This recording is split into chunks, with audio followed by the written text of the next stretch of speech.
রান্না করেছি পেঁপে ডাল আর ট্যাংরা মাছের ঝাল। নমস্কার, আমি স্বপ্না। দেশ এবং দেশের বাইরে যে যেখান থেকে ভিডিওটি দেখছেন, আপনাদের সবাইকে অনেক অনেক শুভেচ্ছা। স্বপ্নাস ব্লগে সবার আমন্ত্রণ। প্রতিদিনের মতো নতুন একটি পর্ব সাজানোর প্রয়াস করছি। আমাদের ঘরোয়া কাজকর্ম, রান্নাবান্না, খাওয়া দাওয়া এইসব বাস্তব চিত্রগুলি নিয়ে আশা করছি আপনাদের সবার ভালো লাগবে। তাই অনুরোধ রইল, পর্বটি প্রথম থেকে শেষ পর্যন্ত দেখুন। যেমনি রং তেমনি চমৎকার স্বাদের হয়েছে। এটা হলো apple cider vinegar with mother. এই বাসায় আসার পরেই আপেল সিডার ভিনেগার তৈরির প্রসেস করেছিলাম। ৩ সপ্তাহ পর সিডারটা ছেঁকে আলাদা করে আপেলগুলো ফেলে দিয়েছি। এরপর বয়মটা পরিষ্কার করে ধুয়ে শুকিয়ে সিডার আবার ওই বয়মেই রেখে দিয়েছি। এখন একেবারে পরিপূর্ণভাবে apple cider vinegar with mother তৈরি হয়ে গেল। আজ আবারও ছেঁকে বোতলে ঢুকিয়ে রাখবো। আমাদের ৩ জনের জন্য কাঁচা হলুদ আর গোলমরিচ বেটে নিয়েছি। সাথে হিমালয়া পিঙ্ক সল্টও পরিমাণ মতো দিয়ে দিলাম। হলুদের রংটা খুবই সুন্দর। বাটার সময় হাতে আঠার মতো লেগে গিয়েছে, পাটায়ও আঠার মতো লেগে আছে। তবে কাঁচা হলুদ বাটতে অনেক সময় লাগে। কমপক্ষে ৬-৭ বার ৮ বার করে ঘুরিয়ে ঘুরিয়ে বাটতে হয়। প্লাস্টিকের এই পরিষ্কার বয়মটাতে ভিনেগারটা ছেঁকে নিচ্ছি, বোতলে ঢালতে সুবিধা হবে। জলের জগটাতেও ঢালতে পারতাম, তো হাতের কাছে বয়মটা পেয়ে এটা পরিষ্কার ধোয়া শুকনো, তাই এখানে ঢেলে নিলাম। ভিনেগারের কালারটা কত সুন্দর হয়েছে। একটু মুখে দিয়ে দেখেছি, দারুণ স্বাদেরও হয়েছে। কাচের বোতলটা আগেই পরিষ্কার করে ধুয়ে শুকিয়ে রেখেছি, এখানে ঢেলে নেব। আপনি যদি এই প্রথম আমাদের ভিডিওটি দেখে থাকেন, সম্পূর্ণ পর্বটি দেখার পর যদি একটুও ভালো লাগে, আমার অনুরোধ রইল চ্যানেলটি সাবস্ক্রাইব করে আপনার মূল্যবান মন্তব্যটি লিখে জানাবেন। ফেসবুক থেকে ভিডিওটি দেখে থাকলে পেজটি ফলো, লাইক, শেয়ার করে আপনার মূল্যবান মন্তব্যটি লিখে জানাবেন। যে কোনো গঠনমূলক মন্তব্য করতে পারেন, কোনো সমস্যা নেই। আমি আপনাদের সকল মন্তব্যের উত্তর দেব। আমার দাদাকে নিয়ে হসপিটালে যাওয়ার সময় কি বুঝে জানি আমি বয়মটা ফ্রিজের নরমালে রেখে গিয়েছিলাম। ভেবেছিলাম যে যদি হসপিটাল থেকে আসতে দেরি হয়, ওই ভিনেগারটা যদি নাড়ানো না যায়, হয়তোবা উপর দিয়ে ফাঙ্গাস পড়ে যাবে। এজন্যই ফ্রিজের নরমালে রেখে গিয়েছিলাম। ভাগ্যিস রেখে গিয়েছিলাম, না হয় ভিনেগারটা নষ্ট হয়ে যেত। কারণ নরমাল তাপমাত্রায় থাকলে মাঝে মাঝে বয়ম ধরে একটু দুলিয়ে দিতে হবে। আমি তো বাসায় থাকবো না, কাউকে বলতেও হয়তোবা খেয়াল থাকবে না, হসপিটালে বিভিন্ন ধরনের ঝামেলায় থাকবো। এজন্যই বুদ্ধি করে ফ্রিজের নরমালে রেখে গিয়েছিলাম। তার জন্যই ভিনেগারটা খুব সুন্দর আছে, মাদারও অনেক সুন্দর মতো জমে গেছে। এটাই হলো extra virgin apple cider vinegar with mother. এই জিনিসটার এখন অনেক দাম। পুরা ১.৫ মাস সময় লেগেছে ভিনেগার তৈরি হতে।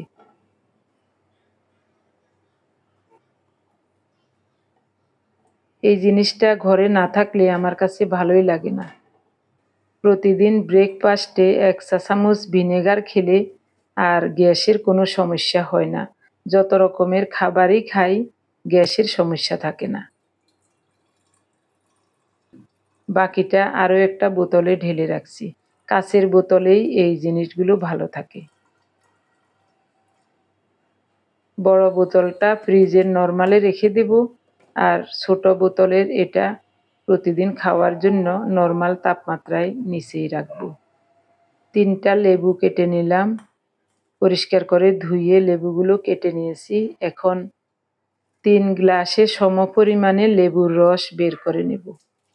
লেবুগুলি বাড়িতে যাওয়ার আগেই আনা হয়েছিল। আমার দাদা বৌদি যখন আমাদের বাসায় আসবে, তার আগেই উনি অনেক বাজার করেছিলেন।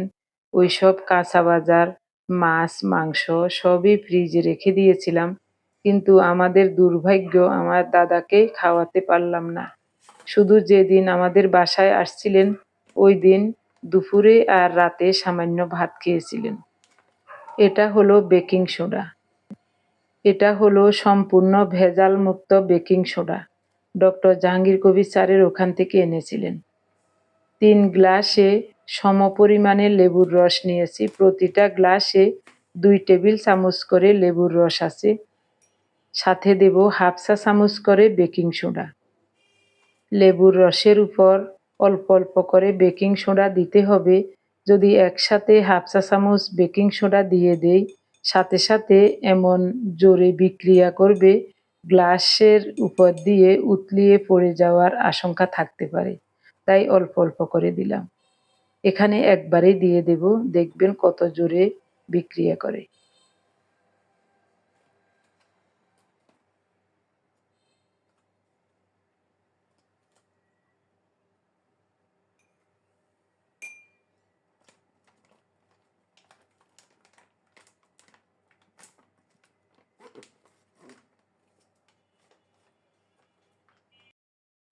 এখন দেব প্রতি গ্লাসে 1 চিমটি পরিমাণ হিমালয়া পিঙ্ক সল্ট।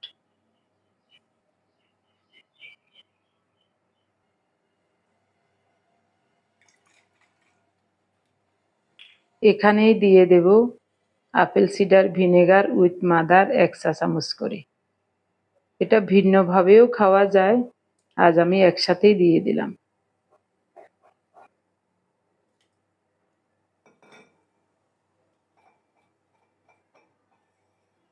এবার নর্মাল জল দিয়ে ভালো করে মিশিয়ে 3 জনে 3 গ্লাস খেয়ে নেব। এই গ্লাসের বিক্রিয়াটা এখনো থামছে না। আমার প্রিয় ভাই বোন বন্ধু স্বজন, আপনারা যারা প্রতিনিয়ত ভালোবেসে আমাদের ভিডিওগুলি দেখে যাচ্ছেন এবং ভিডিও দেখে সুন্দর ও গঠনমূলক কমেন্টস করে আমাকে কাজ করার শক্তি এবং সাহস জুগিয়ে যাচ্ছেন, আমি আপনাদের সবাইকে জানাই অজস্র অজস্র ধন্যবাদ, অভিনন্দন এবং কৃতজ্ঞতা। সেই সাথে সম্পূর্ণ পর্বটি দেখার পর কেমন লেগেছে অবশ্যই কমেন্টে জানাতে ভুলবেন না। বাসায় থাকলে প্রতিদিন চেষ্টা করি ভিনেগারের জল, হলুদ চা, লেবুর রসে বেকিং সোডার দ্রবণ এসব খেতে। আমাদের এইসব পানীয়গুলি খাওয়া দেখে আপনারা অনেকেই প্রশ্ন করেন এবং অনেকের মনে প্রশ্ন আসে, এইসব পানীয়গুলি খেলে কি কি উপকার হয়। আসলে অনেক উপকার হয়। ওইসব শক্ত শক্ত ভাষাগুলো আমি ভালোভাবে উচ্চারণ করে বুঝিয়ে আপনাদেরকে বলতে পারবো না। আপনাদের যদি এইসবের উপকারিতা সম্পর্কে জানতে খুব ইচ্ছা করে তাহলে ইউটিউবে সার্চ দিয়ে দেখুন, তবেই বুঝতে পারবেন কোনটা খেলে কি উপকার হয়। আমি কিন্তু সবই জানি, আপনাদেরকে বলে সুন্দরভাবে বুঝাতে পারবো না।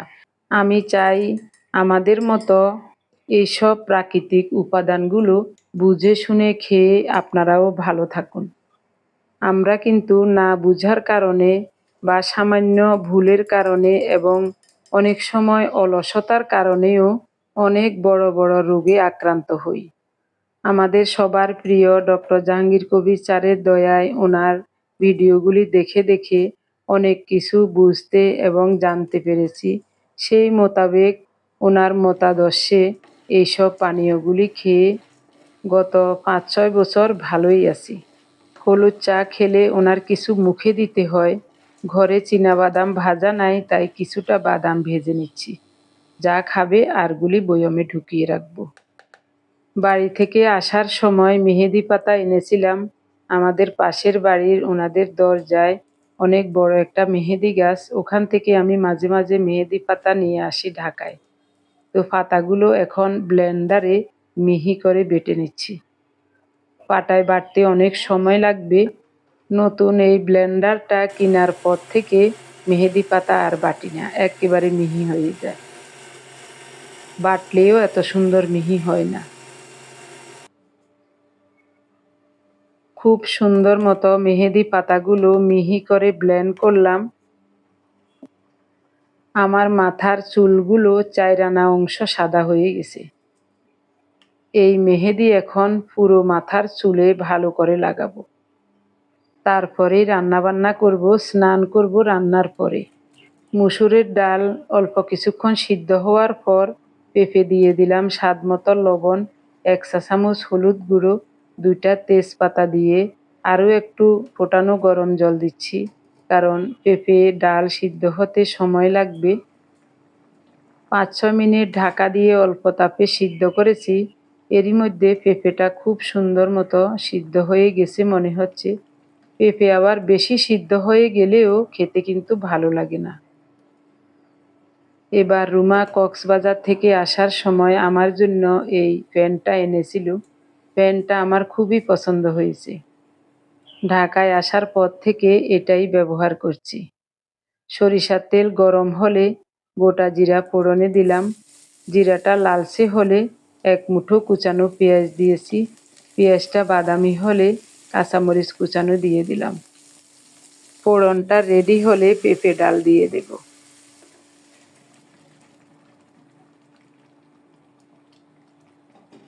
বেশি ঘন করব না, একটু পাতলা মতো রাখবো। পেঁপেটাও ভাঙবো না।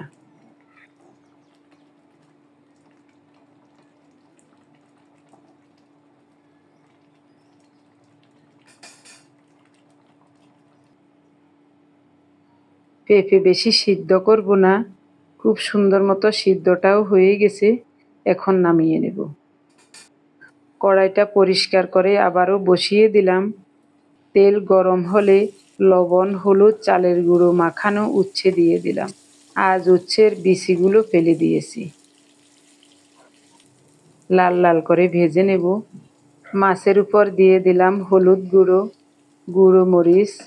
আগেই লবণ দিয়েছি বাটিতে, লবণটা দেখা যাচ্ছে না। পরিমাণ মতো লবণ দিয়ে তার উপরেই মাছ নিয়েছিলাম। উচ্ছে ভাজা হয়ে গেছে, উঠিয়ে নিলাম। এই তেলেই কালো জিরা ফোড়নে দিয়েছি। চুলার তাপটা কমই আছে, ফোড়নটা রেডি হোক, এদিকে আমি মাছগুলো ভালো করে মাখিয়ে নেব।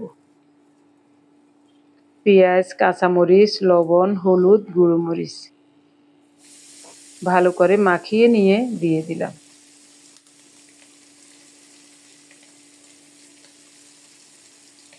বাটি ধুয়ে সামান্য করে একটু জল দিয়েছি। আরও একটু জল দিচ্ছি। একেবারে মাখা মাখা করে রান্না করব, বেশি শুকাবো না। এরকম মাখো মাখো হয়েছে।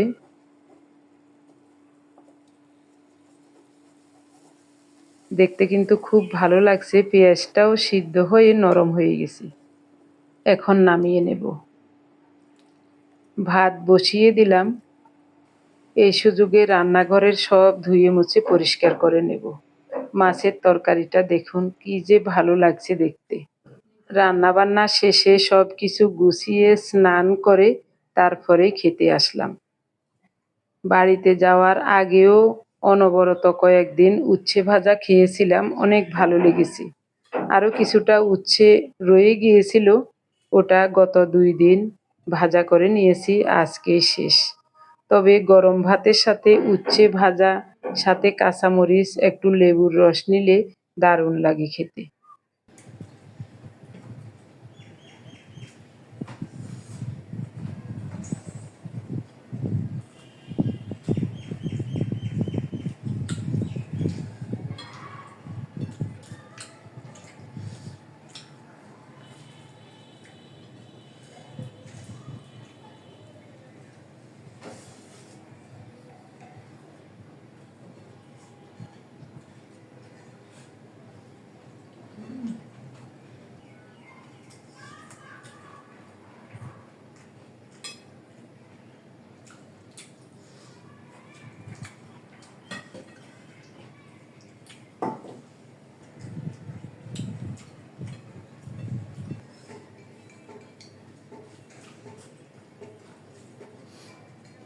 আর তো পেঁপে খাবে না, পেঁপে ডালে আগামীকালও চলে যাবে আমাদের।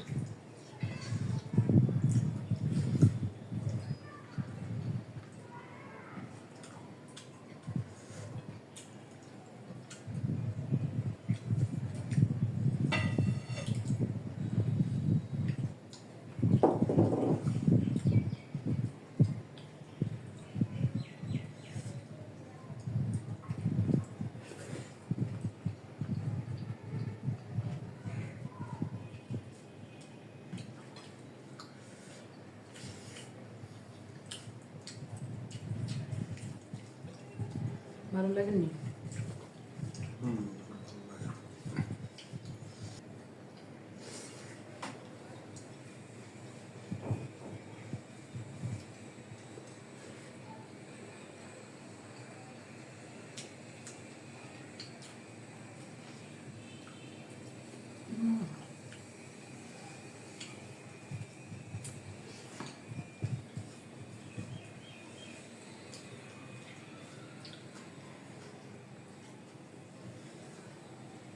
পেঁপে ডাল রান্না করলে পেঁপে বেশি গলি গেলে স্বাদ লাগে না আবার।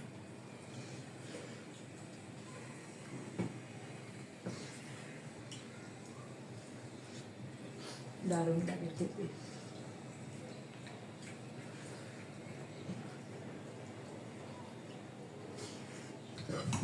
মাসিক যন্ত্রণায় অতিষ্ঠ।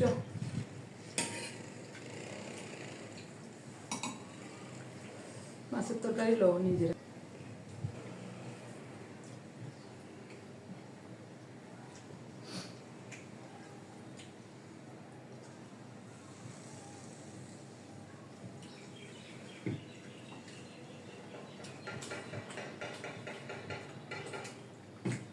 ও ট্যাংরা মাছটাও সেরকম হয়েছে গো।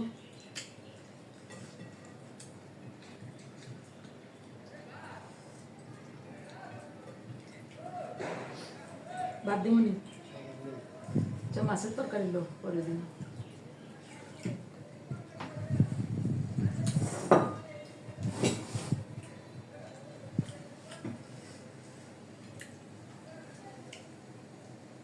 কত আগের মাছ, লবণ দিয়ে না ধোয়াতে মাছ একেবারে তাজাই রয়েছে, কোনো হেরফের হয় না। এতদিন পরে রান্না করছি, তারপরে একেবারে তাজা মাছের মতো। আমার প্রিয় ভাই বোন বন্ধু স্বজন, নিজের মাথার চুল তো এভাবে দেখা যায় না। এখন ভিডিও এডিট করতে বসে দেখতে খারাপ লাগছে না মনে হয়। সাদাগুলো সোনালি কালার হয়ে গেছে, আর কালোটা আরো কালো হয়ে সিল্কি হয়ে গেছে। বেশি করে মেহেদি পাতা এনেছিলাম, পুরোটাই ভালো করে ব্লেন্ডার করে মাথা একেবারে ভর্তি করে দিয়েছি। কেমন লাগছে আপনারাই বলুন। বাড়িতে যখন গিয়েছিলাম অনেকেই বলছিলেন মাথার চুলগুলো কালো রং করে নিতে, কিন্তু আমার কাছে ওই জিনিসটা তেমন ভালো লাগে না। মেহেদিটাই আমার কাছে ভালো লাগে। কালিজিরা ফোড়নে দেওয়াতে অন্যরকম একটা স্বাদ হয়েছে, খুব চমৎকার। সবাই ভালো থাকুন, সুস্থ থাকুন। দেখা হবে আগামী পর্বে। ধন্যবাদ।